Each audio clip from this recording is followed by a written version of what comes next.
বাড়িতে কেউ না থাকার সুবাদে গৃহস্থ বাড়ি থেকে তালা ভেঙে সর্বস্ব লুট করে নিল দুষ্কৃতীরা। ভয়াবহ এই ঘটনাটি ঘটেছে হুগলির হিন্দ মোটরে। আনুমানিক 2.5 লক্ষ টাকা ক্যাশ ও 3 লক্ষ টাকার সোনার গহনা নিয়ে চম্পট দেয় দুষ্কৃতীরা। এই ঘটনায় মাথায় হাত উজ্জ্বল রায়ের। হুগলির হিন্দ মোটরের বিবিডি রোডের বাসিন্দা উজ্জ্বল রায় জানান, তার বাড়ির এক অনুষ্ঠানে যোগ দিতে 26 তারিখ তিনি সপরিবারে দুর্গাপুর যান। তার পরের দিন বাড়িওয়ালা ফোনে বলেন কল খোলা চাবি উজ্জ্বল রায়ের শাশুড়ির কাছে থাকায় তিনি 28 তারিখ এসে তা বন্ধ করে যান।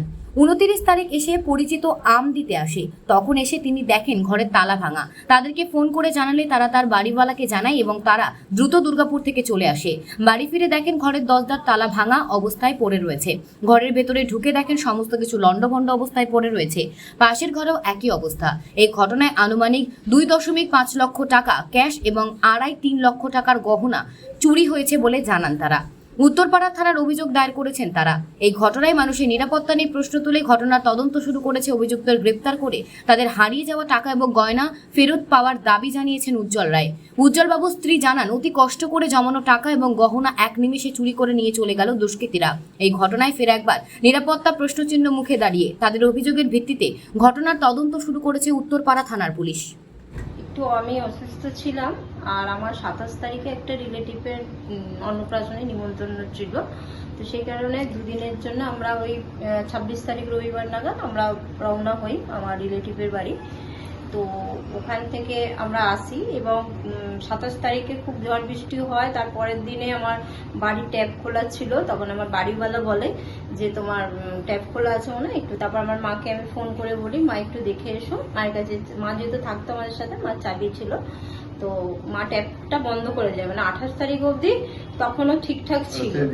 তারপর বিকালবেলা মা চলে যায়, 28 তারিখ বিকালবেলা। তা 29 তারিখে সকালবেলা আমার কাজিন একজন জামাইবাবু আমার গাছের আম পাকা দিতে এসে তখন দেখছে বাইরের চাবিটা খোলা, আর তারপর দরজার ভেতরের আর একটা চাবি লক ছিল, সেটা যখন হাওয়ায় পর্দা উড়ে যায় তখন দেখছি ওটা ঝুলছে। তখন আমাদের সঙ্গে সঙ্গে ফোন লাগায় যে তোরা কোথায়। তা ওনার সন্দেহ হয় যে কোথায়। তখন আমরা তো ওনাদেরকে জানাইনি কিছু যে আমরা বাড়ি গেছি, তাই নামটা দিতে এসছে। তখন আমরা বলি আমরা তো এখানে নেই, আমি দুর্গাপুর আমরা এসেছি। তখন বলছে তোমার তোদের ঘরের তালা ফালা সব ভাঙা বলতে আমি তখন বাড়িওয়ালাকে ফোন করি। দুর্গাপুরে কোথায় গেছিলেন? মানে আমার রিলেটিভের বাড়ি, আমার শ্বশুর বাড়ি, মানে আমার বাড়িতে। ঠিক আছে।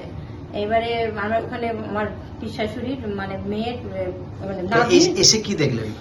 এইবারে আমি যখন আমার বাড়িওয়ালাকে ফোন করি তখন ওনারাও এসে বলে হ্যাঁ এরম হয়ে গেছে। তারপর আমরা তো ওখান থেকে 10টা সাড়ে 10টা নাগাদ ওখান থেকে বেরিয়ে পড়ি। মর্নিং এ ঘুম থেকে উঠে শুনতে পাই মানে ওরা এসেছিল। আপনারা এসে কি দেখলেন? এসে দেখলাম এইভাবে আমার লক ভাঙা, এরকম সমস্ত লক ভাঙা, বিশাল আমার বালমানির লক ভাঙা, আমার ভান্ডার লক্ষ্মী ভান্ডারের যে পয়সাগুলো ছিল মানে প্রায় 1.5 লক্ষ 500 টাকা করে 3 বছর ধরে জমানো, পুরো ভর্তি 3টে ভান্ডার পুরো ভাঙা বিছানা। তারপরে এরকম লক ভাঙা, আমার কিছু গয়না ছিল, সেই গয়নাগুলো নেই। আমার 1 লক্ষ, আমি বিসি পয়েন্টের কাজ করি, আমি সিএসপি একজন ব্যাংক অফ ইন্ডিয়ার রঘুনাথপুরে। আমার ওই 1 লক্ষ টাকা ক্যাশ রাখা ছিল, সেটাও নেই। এবং আমার মা 5,000 টাকা কাপড়ের নিচে রেখেছিল, সেই 5,000 টাকাটাও নেই। আর কিছু গয়না আমার ছিল, কিছু গয়না পড়ে গেছিল, আমার কিছু গয়না ছিল, তা সেই গয়না আমার কিছু নেই। আর টোটাল কত টাকা গেছে মনে হয়? মানে টোটাল আমার 2.5 লক্ষ টাকার মতন ক্যাশ, আর আমার গয়নাগাটি নিয়ে গয়নাগাটি 2.5-3 লক্ষ টাকার মতন সব চুরি হয়ে গেছে। হ্যাঁ, আর এই তো অবস্থায় দেখি, আপনারা তো দেখলেন। থানায় জানিয়েছেন?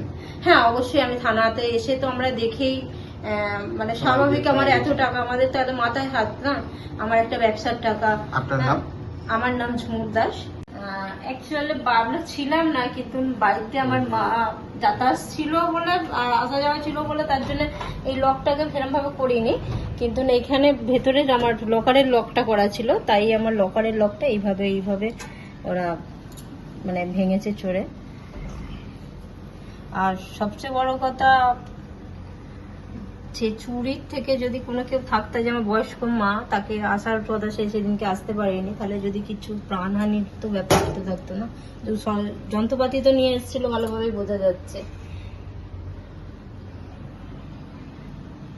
এটাই ভান্ডারগুলো এইভাবে আমার লক্ষ্মী ভান্ডার ছিল, আমার ঠাকুর ঘর ওইদিকে, তা ভান্ডারগুলো নিয়ে এসে দেখি পুরো 500 টাকায় ভর্তি 3টে ভান্ডার ছিল, পুরো পূর্ণ ছিল, শুধু 500 টাকা।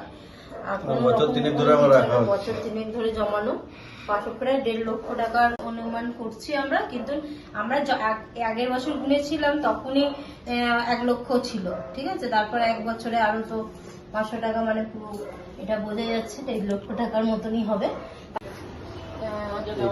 আমরা ছিলাম না আজ গত 26 তারিখ থেকে, আমরা 29 তারিখ ভোরবেলা খবর পাই যে আমার ঘরের মানে তালা ফালা ভাঙা, তাই এসে দেখি আমার এই ঘরে এইভাবে তালাটাকে কেটে, হ্যাঁ, তারপর আস্তে আস্তে দেখতে থাকুন নিউজ প্রাইম টাইমস, আপনাদের সাথে আপনাদের পাশে।